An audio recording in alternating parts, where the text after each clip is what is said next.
Hello বন্ধুরা, আজ আমরা বেরিয়ে পড়েছি ক্ষীরপায়ে বড়মার মূর্তি দর্শন করতে। এখন আমরা ঘাটালে আছি। কেউ যদি মেছোগ্রাম থেকে আসতে চায়, মেছোগ্রাম থেকে ঘাটাল পাঁশকুড়া রোড, ঘাটাল থেকে ক্ষীরপায়ে গিয়ে ওখানে যে কোনো লোককে জিজ্ঞেস করলে হবে বড়মার মন্দিরে যাব, সকলেই দেখিয়ে দেবে। তো চলুন আমরা তাহলে যাই। আমরা এসে পৌঁছে গেছি বড়মার মন্দিরের জায়গাতে।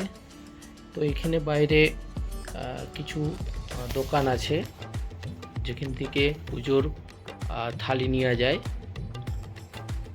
আমরা একটা নিলাম থালি,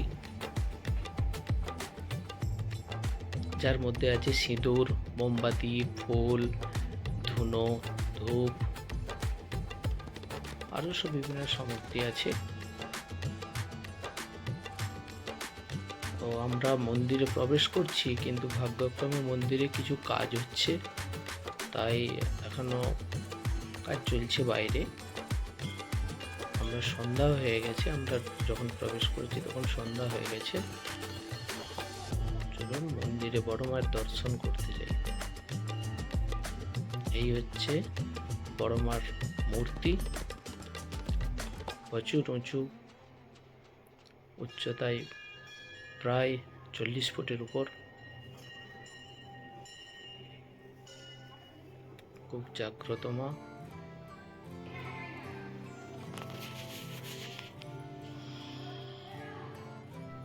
এই মন্দিরে একটাই ভালো জিনিস, কোনো পুরোহিত থাকে না অমাবস্যা ছাড়া। তো ভক্তরা নিজেরই পুজো দিতে পারে, নিজেরাই মায়ের কাছে প্রার্থনা করে তাদের মালা দান করতে পারে, পুজো দিতে পারে। শুধু অমাবস্যাতেই পুরোহিত দিয়ে পুজো হয়। মন প্রাণ ভক্তি দিয়ে মায়ের পায়ের সামনে নিজেরাই ডাকতে পারে মাকে।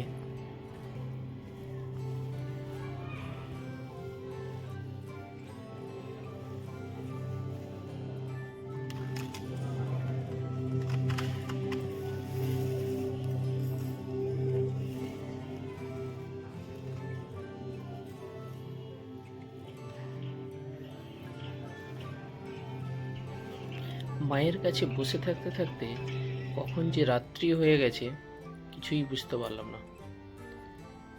তাই আমরা বাইকটা একটু মায়ের দর্শন করে বাড়ির দিকে রওনা দেব। সবাই ভালো থাকুন, মা সবার ভালো করুক, মঙ্গল করুক, এই কামনা করি।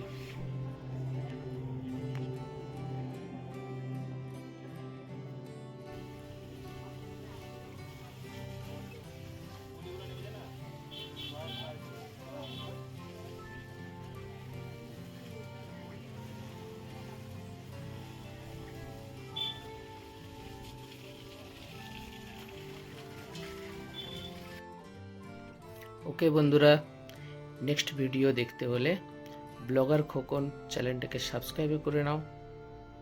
Tata, bye bye.